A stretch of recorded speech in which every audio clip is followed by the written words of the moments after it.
Let's do it. So, ladies and gentlemen, welcome to another edition of the RGM Experience podcast with me, Carl Maloney, that guy from RGM. How are you doing? You all right? This podcast, ladies and gentlemen, if you don't know, I always bang on about it. But what we're trying to do is delve into the grassroots music industry and beyond and find interesting people within it, you know. And we've done it again today, ladies and gentlemen. Welcome. Give a warm welcome to Forster, mate. Sorry, I got your name wrong there. It's all right. Great Thank you for start. having me.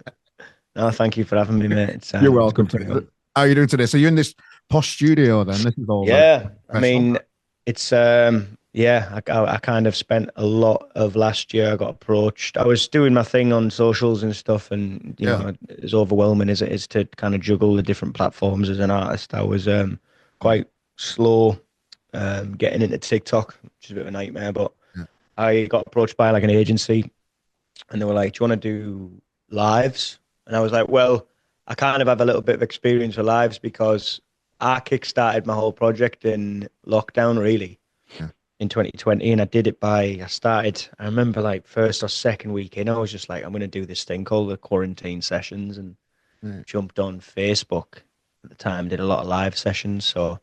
Um, I spent a lot of time, like a couple of months last year, just absolutely hammering out TikTok lives to build my TikTok up. And to be honest, we might get into it a little bit more, Yeah. a little bit later on. But it kind of funneled out and got me a lot of growth and a lot of new fans and stuff. But they've kindly let me come back in. I haven't been here in a while because I've been very very busy in campaign and stuff. But they let me come back and use the space, which is very Yeah. nice.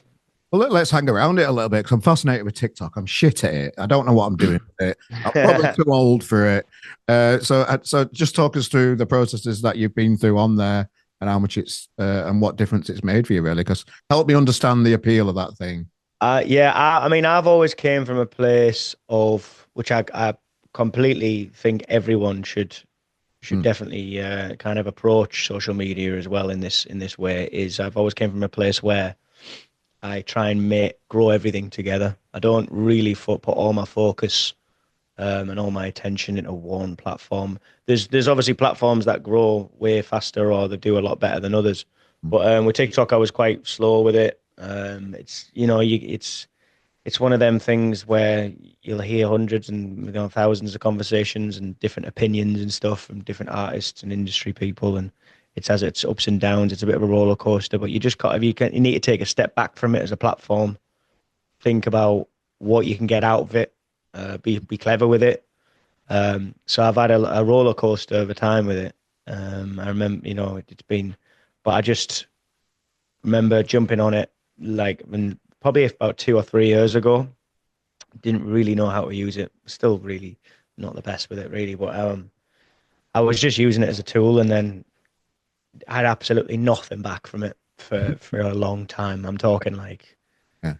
like my mum liking my videos and that was about it. Right. She followed you. Uh, well, not even my mum actually, because she didn't even know how to use it either. But but it was, but yeah, and I just started. But then I just kind of got to work with it and started putting out a load of content.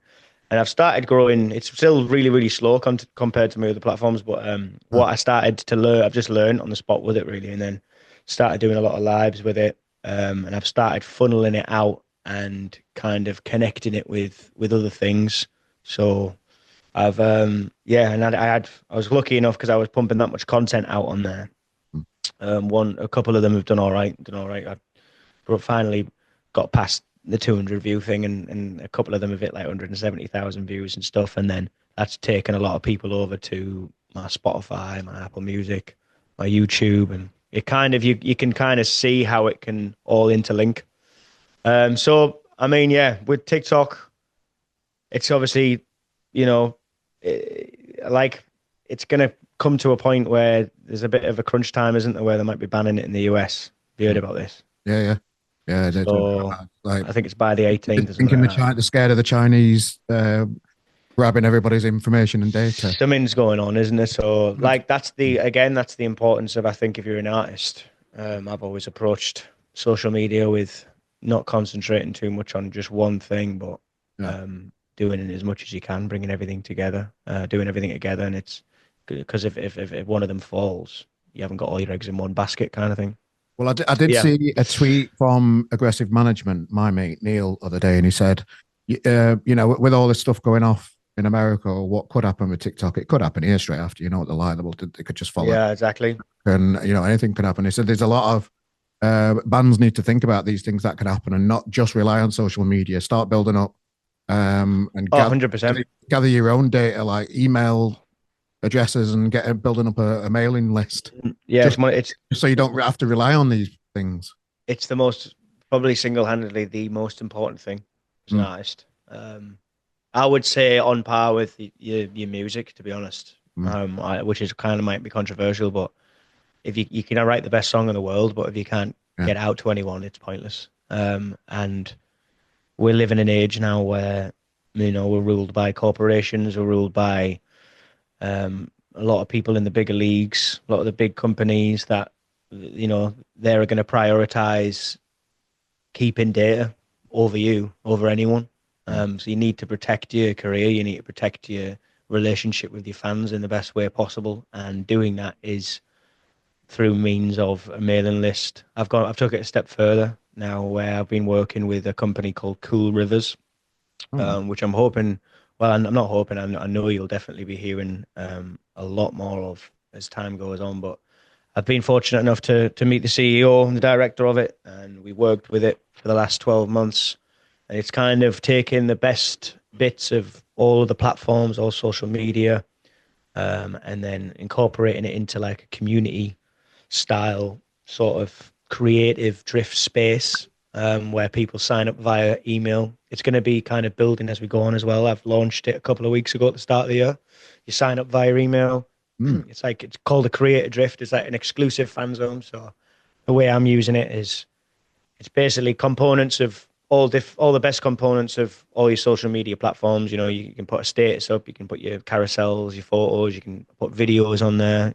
Voice notes is a good one, which we've kind of taken from mm. from other like WhatsApp and stuff that you don't usually get to do on Facebook or anything like that, or Instagram. And then it's just a good way for me to connect with fans and those who sign up without any distractions via giant algorithms.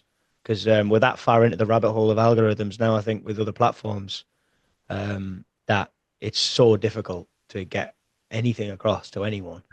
Yeah. Um, and you kind of, without, especially if you're coming from a place of a grassroots artist who hasn't got millions behind them. Um, it's so I think I'm wanting to build that as much as possible. I've had a lot of sign-ups, and it's just I'm going to keep Is, pushing it out. is it an I've app? got that. Is it like an It's going to be an app. They're working on the app at the moment. At the moment, you just kind of log in via internet, desktop or Safari. You can get it on your phone. It's going to be an app. what's it called? Um, it's called Cool Rivers. Mhm. There's a link for it in my Instagram bio, and I'll be Right, post. I plaster it on my stories. A link there right. every time. But I've done stuff that's available on there. Is either available first there before anywhere else, Mm, or it's only exclusively available on there. mm, So I do things. I kind of get a bit creative with it to make it worthwhile on someone joining. I do things like weekly roundups where I'll put a blog style post, something, the perfect mix of something personal, um, and then also coming from a point of the artist, but then it's also got a lot of personal stuff yeah. on there as well that you wouldn't normally get when you're just in promotional mode on the rest of the platforms. I think it's kind of good to connect. It's the best possible way I feel to connect with your fans, and we're going to try and expand it and get better with it as So well. they're better at not nicking all your data. But they 100% get all your own data.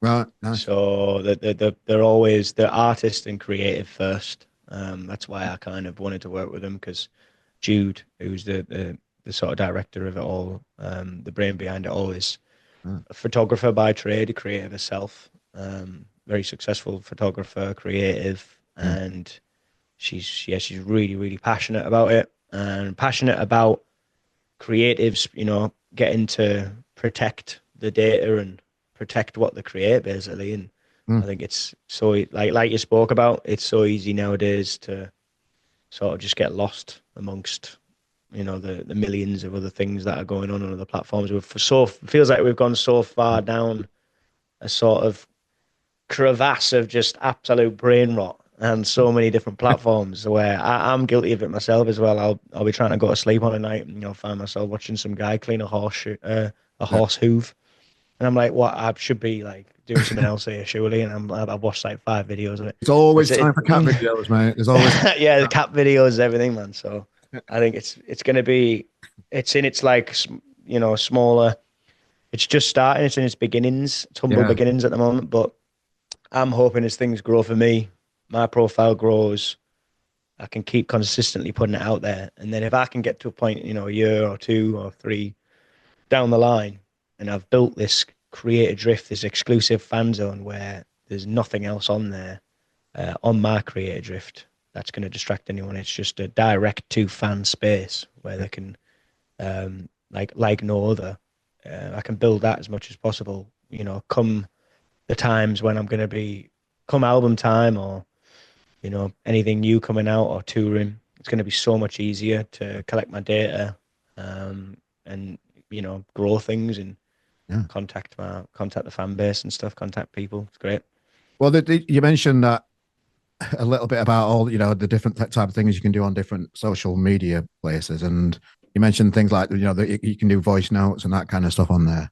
Yeah. There's no worse than, and I've seen loads of bands and artists do this. They get to a certain level, and then all of a sudden, all they are is salespeople, and that's it. So there's always a link Oh yeah. to music. There's always a link. Download this. There's always a load for the got a tour coming out. It's always money, money, money all the time. Of course. That's what. And Yeah. you see them quite. It's a trap that a lot of people fall into. They forget that people liked him in the first place, not because of that, because of the music, obviously, but the personality as well, which I'm drawn to when I'm looking online, and I'm always scrolling. I feel like it's my duty to see what's going on out there, and I'm always looking out for these personalities. So when I see bands like Fat Dads that are just funny all the time, and they like the majority of that band's tweets are just messing about, or it's just funny, and then they'll Yeah. throw a few promotional things in between, which is how it should be. But a lot of people falling into that trap where it's just download this, pre-save this, tickets for this, Yeah. and then it's just like, fuck I off. know. Yeah, you definitely need to be aware of the sort of age we're in. I feel like 2025 is the year of indirect marketing. We go through so many different phases, and it's ever changing so quickly nowadays, on every platform. It's just a giant ecosystem that can get incredibly overwhelming. Yeah, As an artist, as a creative, I'm sure it goes like that across the other industries as well. When you're trying to put, you're a content creator, or if you're a musician, you sing a songwriter. We're not even supposed to be content creators. yeah, Go back, even a decade. You wouldn't have to. You just have to worry about recording, writing your music, touring, and being in that. And now there's another aspect added to the cycle. But I yeah, think, yeah, ultimately, the year of indirect marketing for me, you need to keep on top of. I always go back to work smart, not hard. yeah, You can put a million different things out there. You can work ridiculously. You can work 100, so many different amounts of hours and put everything into something. But if you haven't got the right system, or you're not doing the right things, it's pointless. You need to work smart. So I think, like you said, there's a lot of buzzwords that you need to be aware of, where you need to be really clever with it. You can't just be putting it out there, just constantly in promotional mode. That's why I really love indirect marketing, where you're drawing people in with and you've got a motive. For an example, there's artists out there I see do it really well. There's like, you can put your song on a platform and you can be like, my song's out now. Please go and stream it. And it's, and then you've got your buzzwords in there, which is like out now. And you want people to know it's out and stuff, or you can approach it with, I always go back to like telling a story as much as you possibly can. Um, just have an interesting piece of content instead. Maybe it's funny, maybe it's got a bit of a comedic motive to it. And you approach it differently. You have a hook line. What's the song about? What does the song make you feel? There's hundreds of different ways you can break a piece of content apart and hit it from different directions. And I think if you can approach it that way, where it's that good that you're drawing people in, the marketing will do itself. You'll get people who are curious, and they'll be like, "Wow, what's this song?" Or "Is this needs to be out now?" Or and then that's when you can hit them with the "It's out now" because they've Yeah. responded to it instead of just being "Do this, do this, do this." You can just put Mm. yourself out there as much as possible in forms of good quality content, and then draw people in that way. And then once you've kind of hooked them in, that's when you can be like, out now, it's out now, it's this, it's that. That's why I like funneling things. I'll put good content or try and put, high quality content out there to bring people in. And then once you've brought them over, I always visualize things as an artist. I try and I'm a very visual person. Mm. So I always try and think of social media as, your platform, whatever platform it is, Facebook, Instagram, TikTok, or whatever. That's like your home, your house. That's your foundations. That's your brand. That's you entirely. And then your content is how you really hook people in. Once they arrive there, if you invited someone around to your house, you wouldn't want it to be, an absolute mess and there be nothing there. You want it to look good. You want them to instantly know what you're about. So I try and think of that as a home, and then once they're in your home, if they're enjoying it, they're going to want to stay, so they might want to follow you, and that's when you want to get following. You're kind of converting them into a little bit of a fan now. So and then they're going to be getting regular content because they follow you, and then once you've done that, then you can start asking them if they want to kind of funnel in or sign up to your mailing list or Yeah. your Creator Drift, your exclusive fan zone in my case, or whatever you use. And then you've kind of gone from random passerby to fan to super fan. Yeah. So it's like everything's kind of a giant ecosystem. I picture it as a watch of, if you open up a watch, there's so many different cogs that are all working together, but you take one thing away, the whole watch is broke. So you kind of can't ever take anything for granted, no matter how small it seems. All the small things that you might be doing on a day-to-day basis that seem pointless, they all work together Yeah. and create a giant picture. Do you think we're at a stage now, or we're nearly there, where you can't really make it in music without being a content creator? I wouldn't. I hate the terminology where people like because content creator. It kind of doesn't sit well with a lot of people. Yeah. But I think you need to. We go through different ages. I think as a world, we went through the age of information. Early 2000s where it was all about getting as much information as possible as fast as possible, and Google came about, and then we got it. And then everyone was like, right, Mint, we've got it. There's so many different ways of getting information. This is amazing. And then it's slowly but surely got to a point where we're now at like the age of like the influencer where we've got way too much information now Yeah. and we don't know what to do with it almost. And it's now about making yourself stand out amongst, what's out there because there's so much out there. So I think you don't really necessarily have to label yourself or ballpark yourself as a content creator because like myself, I hate going down that route. I want to stay true to myself as an artist. I'm a singer songwriter. First and foremost, I'm an artist. Yeah. But I also think you should, in this day and age, if you're wanting to break through, you're wanting things to grow, you need to approach it with an open mind. Otherwise, if you just report, you need to be aware of the age we're in. I know the thing that's most difficult about being an artist, singer songwriter, all of unless you're kind of well, I would imagine nearly everyone. You're influenced by other artists. That's why you got into music in the first place. But those other artists have obviously been there, done that. They've broke through to a point where you became a fan. They've done it all right. They've done something right. But then, 99.9% of the time, they'll have done it in a different era or a different age. It's nothing like that anymore. You need to approach it differently. Otherwise, if you're approaching things and thinking that, you can break through just by doing what the people you love did, and Yeah. it's not going to work. It needs different systems now. It's different strategies. So I would say you don't really need to be a content creator, but I think you need to definitely have an open mind Mm. about where you're at, where we are at as a world, and where you're best off putting your time and stuff like that. If that It makes is sense. funny when I do look on TikTok and that and reels and all that kind of stuff.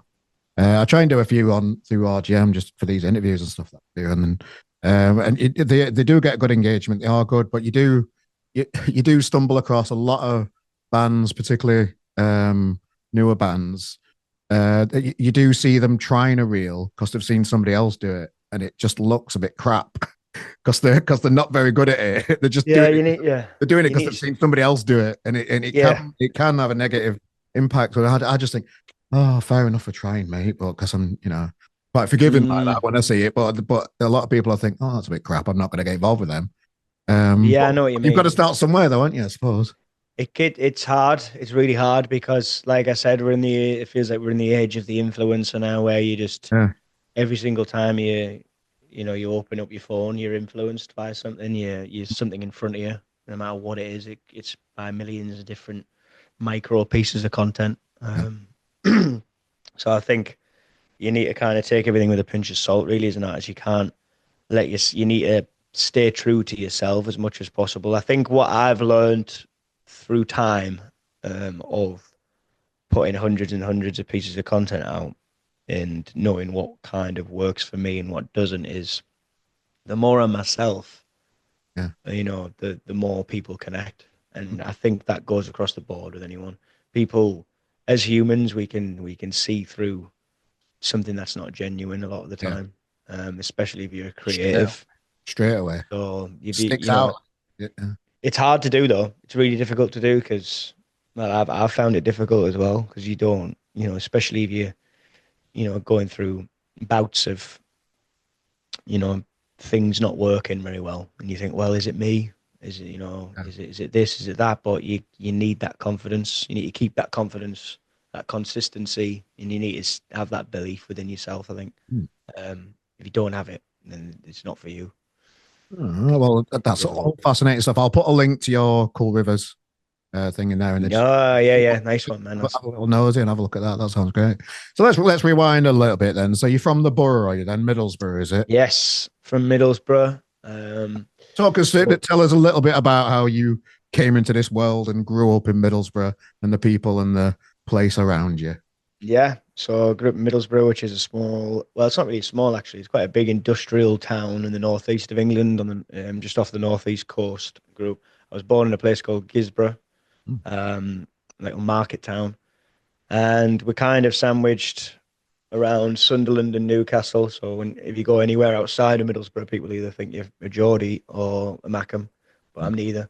I'm what's actually called a smoggy. Smoggy, yeah, I know. Yeah, called a smoggy because it was such an industrial town. A lot of stuff's gone on here. They found the iron ore in the hills here as well. It's always been very, very industrial. We've had ICI. We've built a lot of things across the globe. But there was a lot of smoke involved, obviously, through these industrial plants. So you can imagine the air quality, especially many years ago, was probably at death zone level. So we got nicknamed Smoggies because of that. Kind of like a mini London. London's called the Big Smoke. But in that regard, we're kind of like the Little Smoke. Just because of the air quality, I think that's why we got nicknamed it. And then, yeah, grew up um, just kind of into music very quickly because I was quite fortunate. My mam's side, um, is a very musical family. So there was a family band started by my granddad, I don't know. um, and he started it with his brother, who's my great uncle, and then my mum joined. So there was the three of them, and they would do Irish folk covers. A lot of the Dubliners, a lot of Luke Kelly, um, do a lot of folk clubs and a lot of folk festivals. What were they called? They were called the Shea Family Band. So my mum's maiden name is Shea, so Shea, and they just like, but they did it for the love of music. They did it just because they absolutely love music. And after that, my mum's one of five siblings. So my auntie joined, my uncle joined, and then my great uncle's son, my cousin joined as well. Oh, Um, and yeah, I was the third generation to kind of join that. But I remember being dead young. I was always surrounded by music. whether it be family parties, people would be, it'd be very like kind of, imagine Irish traditional sort of culture. They've got a every New Year's Day. We still do it to this day. We go down the pub. There's about 15 guitars, and everyone having a giant sing song, unplugged sing song. Um, Getting up, taking turns to do songs and stuff. And yeah, I was surrounded by them rehearsing, and always taken to music festivals, different gigs. There was always guitars hanging about in the house. I used to spend a lot of time over at my nana's, and there would always be a guitar there. And I would always, and then my uncle is only 6 years older than me. He's the youngest of the five siblings. So my mum was like, there's a bit of a massive age gap. My mum was 19 when he was born. And I'm the oldest, obviously, of everyone's children. So I was kind of ballparked where I was still quite close to my mum's generation within the family because there was only 6 years between me and Dan, who's my uncle, who was the youngest of that. This makes sense. Sorry if I'm not making sense. Oh, it's hard to follow. This is a massive family. And then after that, there's my sisters, and then all of my cousins and stuff. They're younger than me, really, a lot younger than me. So not a lot younger than me, but it's still about 8 years, about eight years and stuff. So I joined the family band when I was about 14, 15, I think. Did you have a choice? Uh, yeah, yeah, no, I definitely had a choice because um, yeah, definitely had a choice. Yeah. It was never pushy or anything like that. It was all just Right. for it was all, it was all just for the love of music. And I loved it as well. It was one of them things where I think the reason I do it now and the reason I love it so much, and it's my entire life, is Mm. probably because I wasn't pushed into it. Mm. I was definitely pushed into theatre in a Oh, good right. way. Right. In a good, not like massively, but I remember. I'm glad they did though. To be honest, my mum and Nana um, pushed me into like a theatre group one morning. I didn't even know what one was. I was mortified. I was like, I was just wanting to be a lad's lad and play football and stuff. And they were like, you going to a theatre group on Saturday morning? I was like, what? It's surrounded by loads of girls. Yeah. Like, oh my, no, this is I know. embarrassing. But then I kind of stuck with that. That got me confident on stage, I guess. Oh, right. Um, Doing a lot of stage productions and musical theatre. And at the same time, I was picking up a guitar, um, taught myself, but also got my granddad taught me a load of stuff that I still take with me today. Taught myself off YouTube, and then mixed with my granddad teaching me a lot of stuff with a guitar, which I was really fortunate to have him around and learn from, and my uncle as well. And then so I kind of had all of these different worlds, all of these different creative worlds around me growing up. Um, but I didn't. I kind of kept it kind of hidden, really. Not really purposely kept it hidden, but I guess when you're going through school, you just want to kind of focus on what everyone else is doing. So I was into my sport still, and that was my main thing. It was a little bit sort of. I came from a school where it was very sport driven. Mm. But then I kind of guess towards the last year of school is when I kind of came out my shell a little bit and stopped really caring what people think, I guess, and just kind of started going for it and singing and stuff. And yeah, and then auditioned for drama. Well, went to Middlesbrough College after that. Did musical theatre. I was very much in a world where I was doing music for the love of it, like my family did, because none of them did it professionally. They just did it for the love of doing it, and gigging and stuff. And then I was going down the same road with music, but that really, I wasn't really thinking of it as a career. I was thinking more along the lines of acting or theatre. So I auditioned for drama school after Middlesbrough College, got in a drama school in London, moved down to London again, very theatre based. Ended up signing with an acting agent, doing a lot of big auditions and stuff, a bit of workshops for different shows, big shows. I was in that world for a while. But then also at the same time, I was still carrying on with music. Again, just in and out of bands, little indie bands. I hear sort of one thing drama school did do for me was it was a lot of singing. Uh, And I listened to like not even that long ago, I listened to like clips from pre-drama school before I went to then after. It's mm, like a different person singing. I think a lot of people don't realize what singing is. You know, you got to treat it like any other body part. Your vocals, really. If you, I was doing a lot of technical stuff, a lot of skills and stuff in drama school, and it was it was all always treated like repetitions. Imagine doing repetitions at a gym on any muscle group. I just had a lot of vigorous kind of training in that way, so my voice completely changed for the better and became a hell of a lot stronger. I was really lucky in that case and sticking it out and getting in drama school. And then I kind of fell back into music though. One of my first jobs out of drama school, an acting agent, so I was in doing a lot of auditions. But then I got approached to go away and do like a resort in Cyprus, Aphrodite Hills. It was like a TED group kind of thing, but I was a musician. So it was actually really cool. Went out there, really nice apartment, a little infinity pool and stuff. Got paid 6 nights a week. Had to get up and in the lounge bar area and do two 45-minute sets every night, and every night had to be different. mm. So the only problem I had with that job is I didn't even know one 45-minute set. All right. But I got the work there, and then I very quickly had to kind of crash course myself in learning and playing as many different songs, all covers obviously as possible. Yeah. I still had my indie band sort of thing going on, but then that kind of they just kind of came and went as we all grew up, I guess. But then after all that, I'd kind of just fell into music again, and Mm. since then moved back home from London because I was that involved in music. I just wanted to be at home and have a base here up north.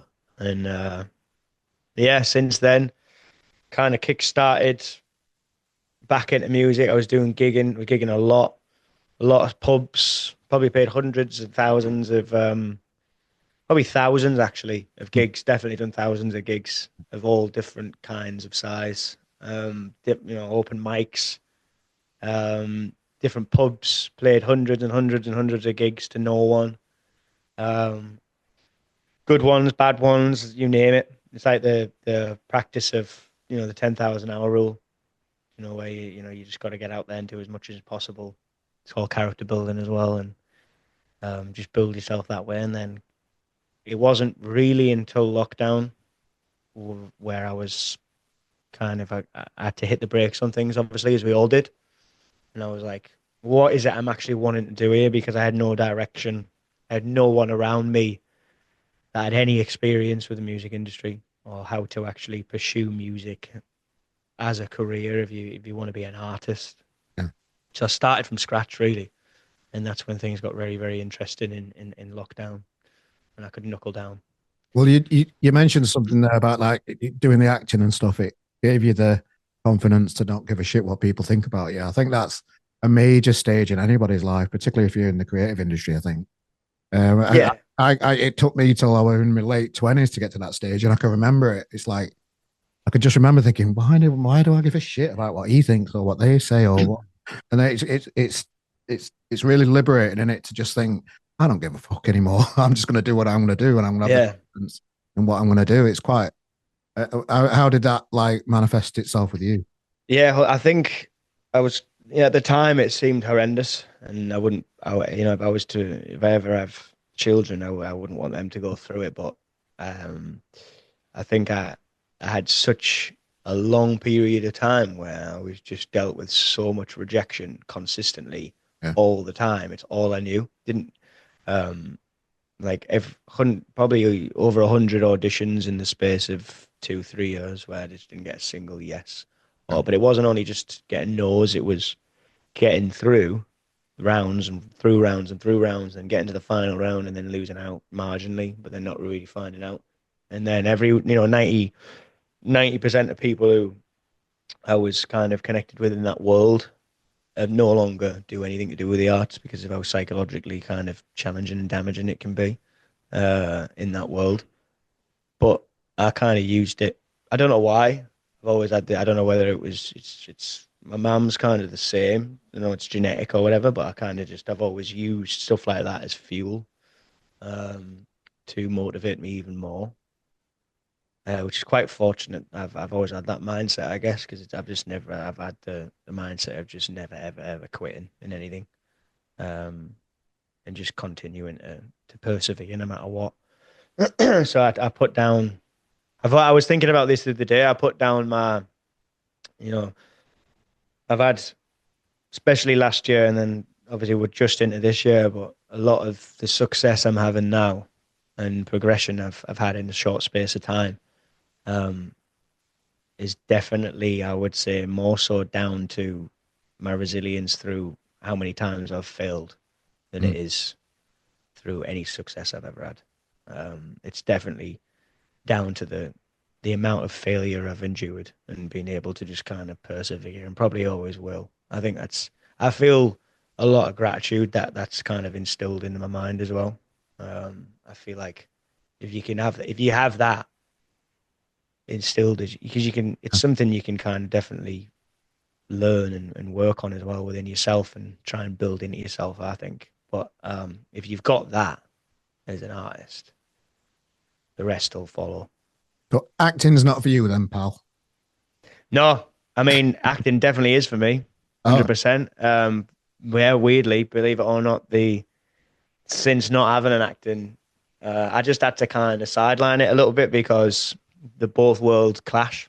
yes. Okay. Um, Very much so. And my schedule is that mad and hasn't even really kind of kicked into things this yet with me like major touring or anything like that. But it's already crazy schedule. So I would start frustrating a lot of people if I try to pursue acting as well at the moment. So I'm trying to Okay. build things up a little bit, raise the profile. It might be a little bit easier to do a bit of a crossover, but funnily enough, since doing music and not trying to kind of pursue that world, I've done two short films I've acted in.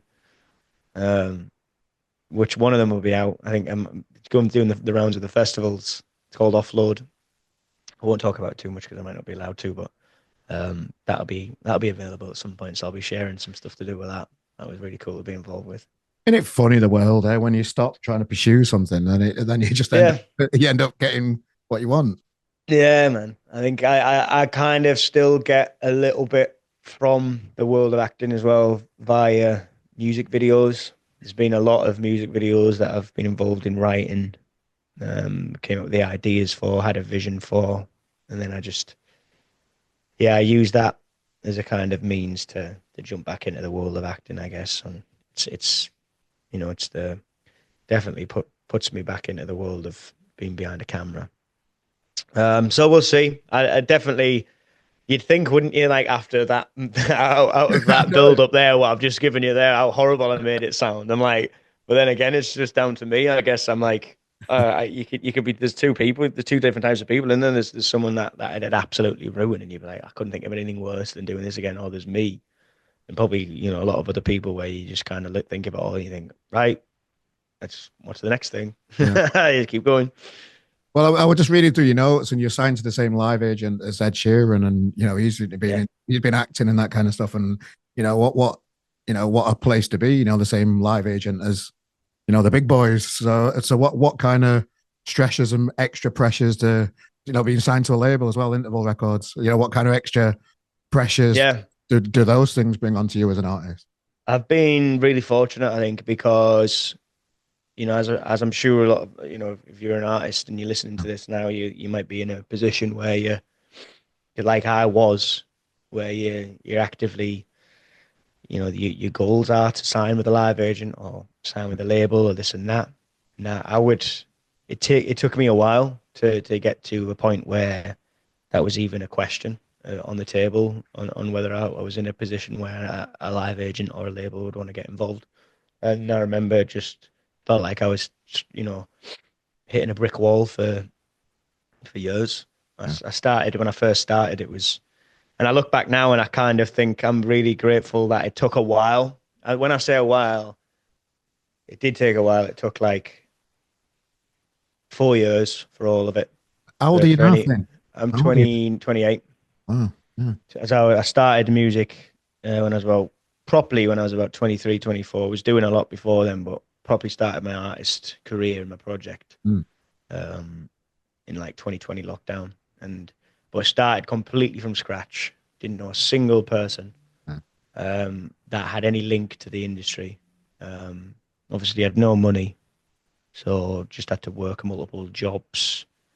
Also, I started a bakery in lockdown with my partner. Wasn't expecting. Uh, yeah, yeah. Started a bakery.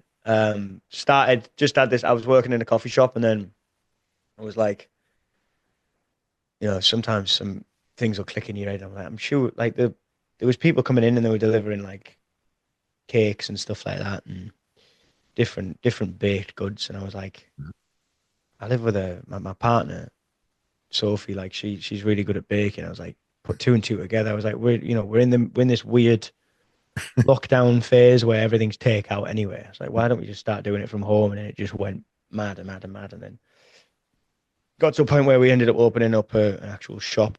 Oh, So I was doing for a long time after lockdown and stuff like that. I went through a period of just starting off releasing music and stuff completely by myself. The yeah. only had no real kind of structure or plan or any idea about anything. So I was just out there like a bit of a headless chicken, just doing as much as I possibly could. um, in so many different ways.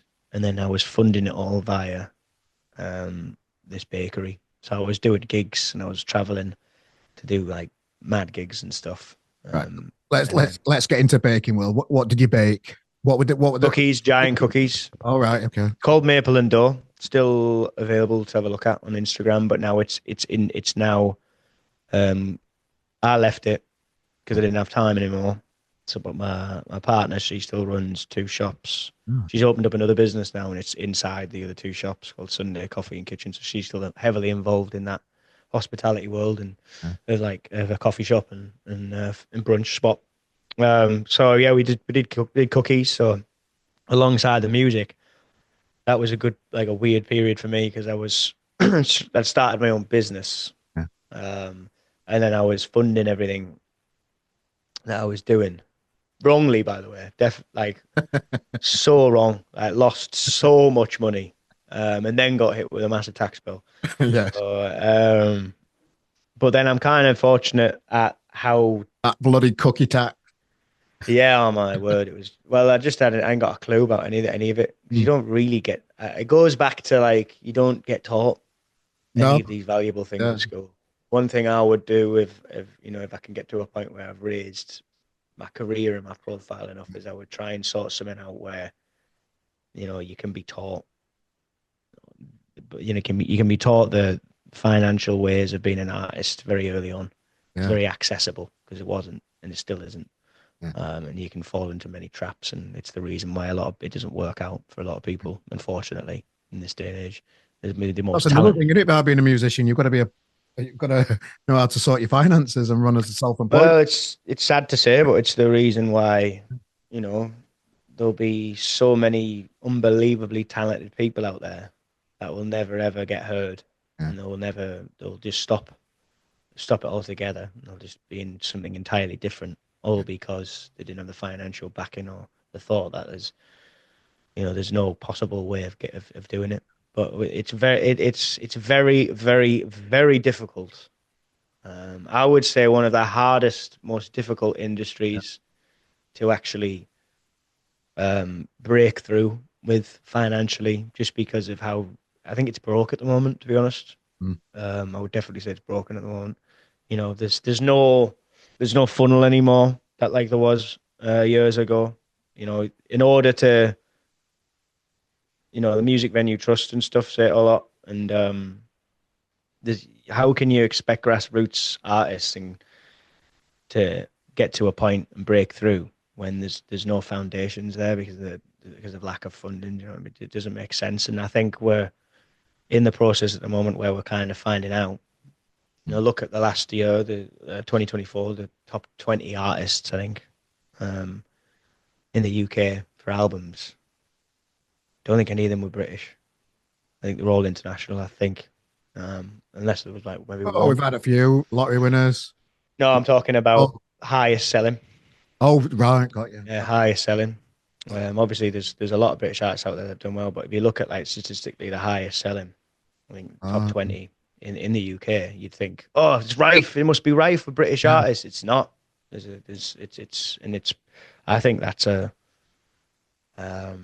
a response to the fact that how difficult it is as a grassroots artist to build up now. I've just done a. I'll be as transparent as possible. By the way, I've just done a headline show. I've done my biggest headline show to date, mm, hometown, which was 550 cap, and we sold it out, yeah. and about 15, no, yeah, about 15 to 18 quid, I think. Might have been a bit more for a ticket.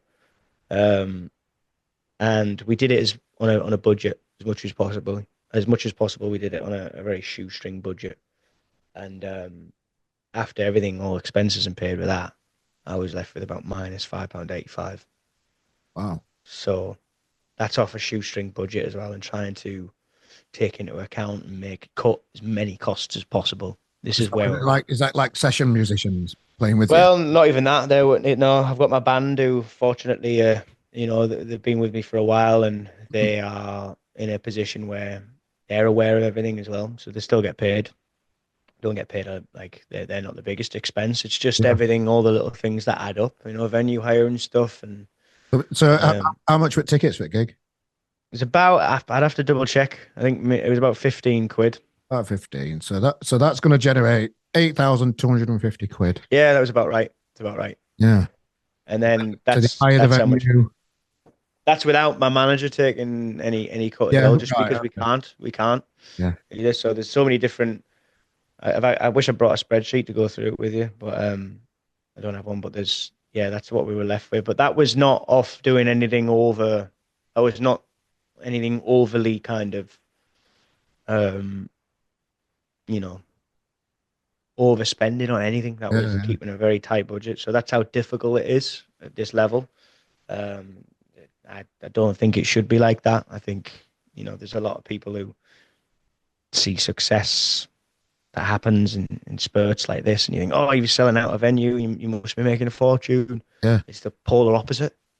So it's like you need to, but again, you just kind of have to grit your teeth. You have to find other ways, Mm. lots of different pools of income, persevere, be smart with your finances, don't be stupid. So did merch help? Did Merch merch? helped, merch saved it.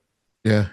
Merch saved it, To and get to merch saved minus my five or to get above to zero? get to minus 5.85. It would have Uh, been a hell of a lot of a worse loss if I didn't have any merch. that's not right, is it? Well, it's just, yeah, it's mad, isn't it? It's just difficult, but then you can kind of think that's why I think it's a little bit broken at the moment. I'll speak to anyone about that, Yeah. and they're just beside themselves. They're like, Yeah. how can anyone make any form of remotely, quality of living out of this Yeah. unless you skyrocket? And then how are you going to skyrocket though? Because there's no foundations there in the early stages to help you continue. Because you should get it's constantly like you're playing a game of snakes. It feels like you're constantly playing a game of snakes and ladders sometimes, and then you just constantly landing on snakes, and you just back to one, back to one, back to one, back to one. But then you kind of need to be optimistic. Yes. Um, you need to think, right, what does work, what will work if I persevere, keep going, keep growing. And I think the best part about this industry and an artist is there's so many different pools of income. You just need to be aware of them, utilize them, and then even if when they're all in the smaller stage, you can together that can formulate something that will Yeah. help you persevere for financially as difficult as it is, especially in the early stages. Big time, big time. So away from all the doom and gloom, what's the what's the best thing about being a performer these days? I got into it in the first place. I know I've spoken a lot about doom and gloom, but I'm actually in a very good place at the moment. I Very know it's and so and easy to very do that. happy. I'm the same. Yeah, I always like. Yeah, I'm just talking about the speaking my mind honestly about the I feel like it doesn't get spoke about enough with Yeah. there's ups and downs, isn't there? But yeah, I love it. Um, and yeah, I think my favorite thing is just playing live. I love it. That's why I got into it. Like I said, with my family, I got into music because of we were playing different folk clubs. So for me, that is music and performing, probably in its most intimate form. Getting up in a room full of people in a folk club, unplugged, Yeah. playing your guitar, singing. And you can hear a pin drop in the room. There's no room for any kind of mistake.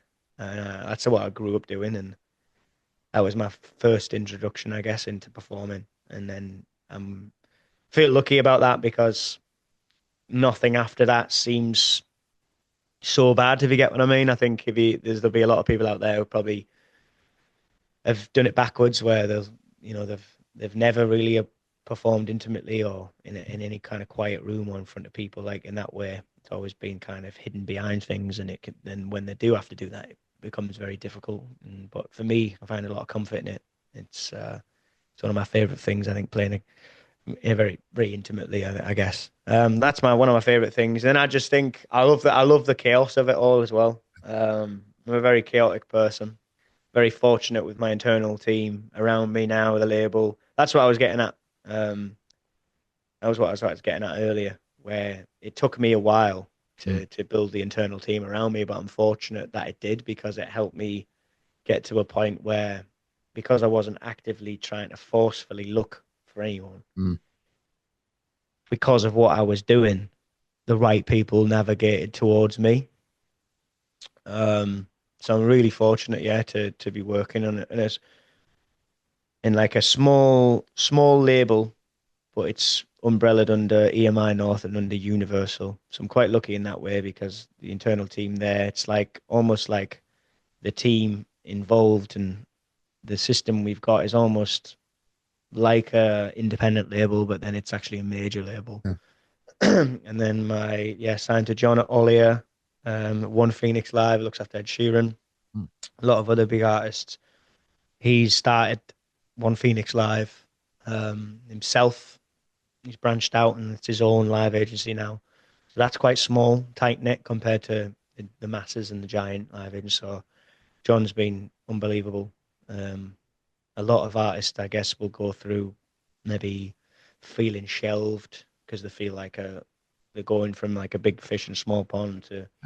to a small fish in a giant pond in the ocean. When you're out and involved in big music industry people and organizations and labels and live agents. But I've been really fortunate that it's taken time to build. I've built made smart decisions.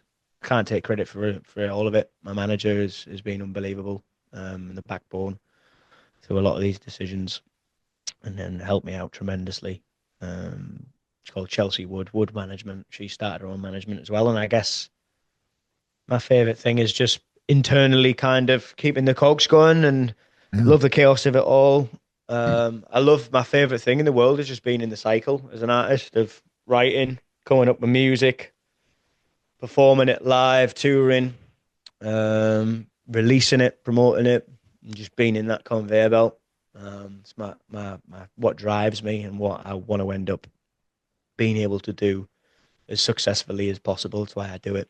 Well, one thing I do remember, I did have the pleasure of seeing you live at Bidlington, Live by the Sea, this Feelings gig over Yeah, the summer.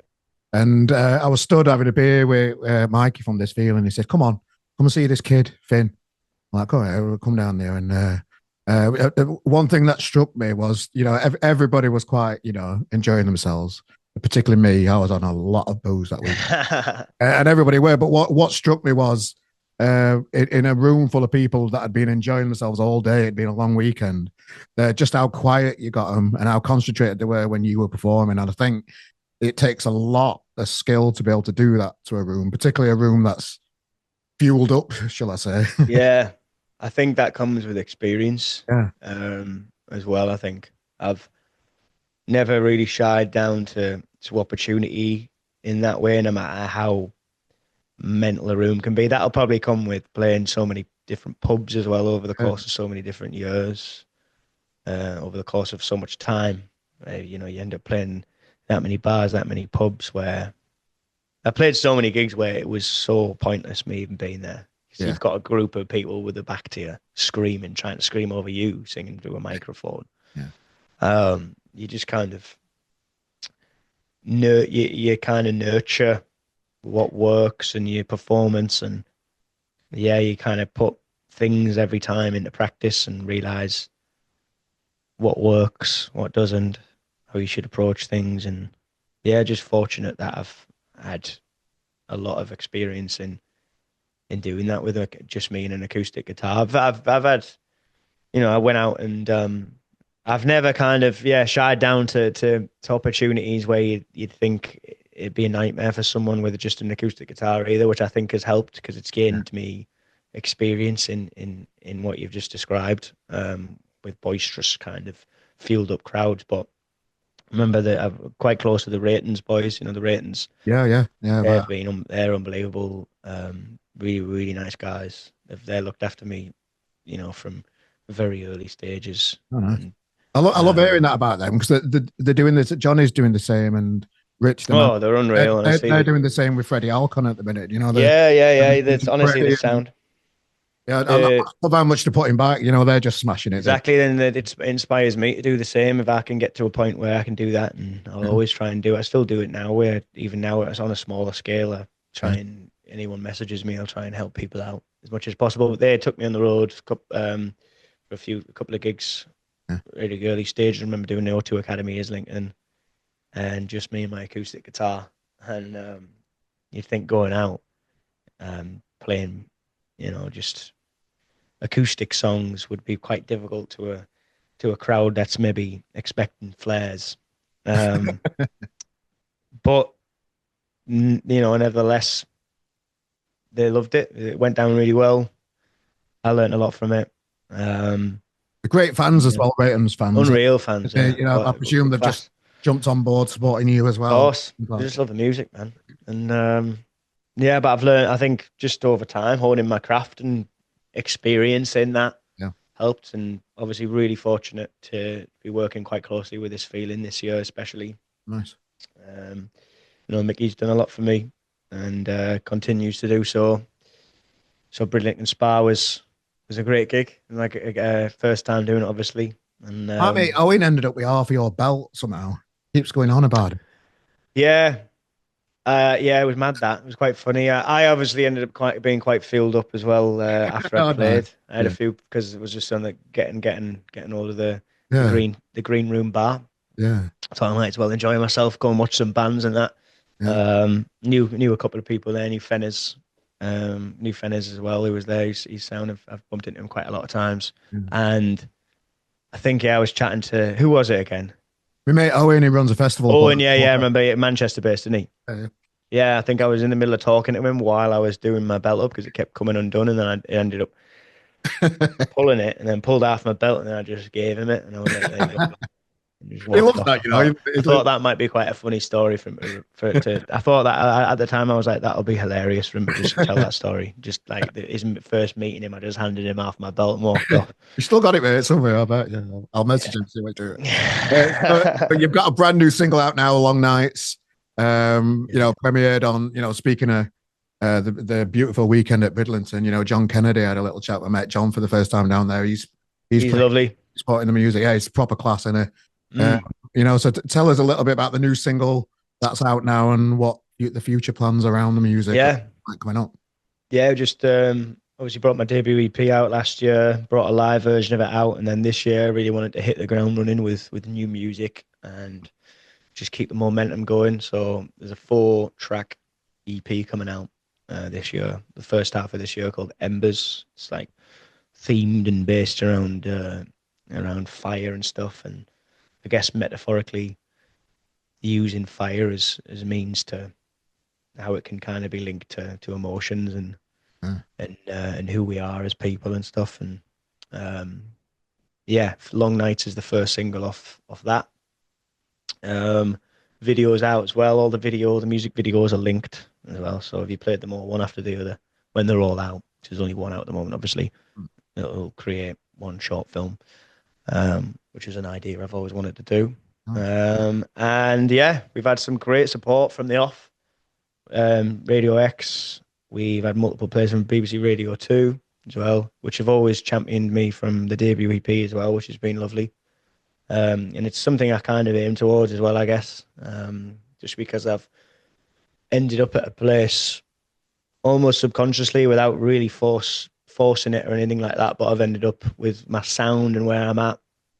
Just ended up at somewhere because I've been able to really trial and error stuff and work, consistently with the same person, which is Matt Walsh, who is the producer around everything, and the lads as well jump on board as well to play live with me, and they're very, very talented at things. But because I've been able to be within the same creative space and just kind of trial things and keep coming back to it, we've ended up at a place that with all this new music, it's never felt more me or anything. And how I can describe it to anyone who hasn't obviously yet heard the full EP, there's only Long Nights Out, is kind of, I'm a British indie, British guitar, northeast lad, but then with a lot of country elements added in there as well. So kind of like what I kind of think is a little bit of what feels to me is a little bit of a niche, because for a long time I was going down the route of just strictly indie rock, but then I was kind of felt like naturally just weighing towards, I'm acoustic guitar, folk, club lad by heart. And why not kind of open up to what's naturally already there and stuff. And then we've kind of ended up in a position where there's a lot of country and folk element in there as well. So it's a bit of a nice connection of clash of both of them. Yeah. Well, another thing as well, you've got South by Southwest as well in March, the festivals over in America. I presume you've got a lot more that you can't really talk about yet, or is there anything that you can? Yeah, there's a lot of stuff I can't. I might as well talk about it because it'll be a nice little Easter eggs, I guess, for anyone who, I think people who are going to listen to this full podcast deserve to know some bits, don't they? That not everyone else. Yeah, so I'll be heading out on tour in May. Nice. Doing like five places. I'll obviously be headlining Stockton Calling, which is have you heard of Stockton Calling? Yeah. It's been headlining Q in Stockton Calling, which is out there. Got a lot of festivals coming in thick and fast. Obviously heading out to Texas for the first time. Yeah, like you said, South by Southwest, which should be good on March the 8th to the 15th. We're over there, which will be mint. And 2 EPs we're going to try and put into this year as well. We're obviously going to see. Obviously, as you say, this industry is ever changing. As an artist, there's so many things that get thrown in the mix, and you just need to constantly be adapting. And so we're going to see how well things go with by the time the full EP's out, really, Embers, and just ride the momentum, but at the same time, not really let the release momentum stop this year is the plan, and try and grow things as much as possible, play some bigger shows, have some successful tours, hopefully jump on some cool support slots. And then by the end of the year, hopefully the growth continues and speaks for itself. Well, mate, I've really enjoyed getting to know you a little bit more today, and just wish you all the best for the rest of this year. Crack on and kick to 2025 up the arse. Thank you very much. Hopefully, I'll probably be bumping into you. So definitely multiple times this year. When we're out and about. Well, but no, it's been an absolute pleasure. Thanks for joining us. Have you got a message for the people that haven't clicked on your music yet? Because within the description of this podcast, if you're watching it or listening to it, whatever you're doing, and just look in the description, there'll be a link that's going to take you straight to all Finn's stuff. So if they've pressed it yet, what would you say to those people that are hovering over it, mate? I would say if you're, a type of person who's definitely looking to discover a brand new artist, some new music, then please go and click it. And you definitely won't be sort of shy of content. There's a ton out there that I've built up over a couple of years now consistently. So there's a ton out there that you can go and see across all the platforms, especially my YouTube. So go and dive into it all, and who knows, you might like what you see or hear. Good lad. Finn Forster, thanks for joining us today, ladies and gentlemen. Yeah, thanks for joining us to the end of this video. I've been Carl Maloney from RGM, that guy. And we'll see you next week for more music from the music industry. Toodle-oo. Hey, ladies and gentlemen, welcome to my little studio. We're just having a look around. This is where I record loads of good chats. And you know that already because you've just finished one. Ladies and gentlemen, if you enjoyed it, have a look around. Look at this. There's different videos all around here. New videos that you can enjoy too. I promise you it'll be all right. Nice one. Thanks for tuning in again, guys. See you soon.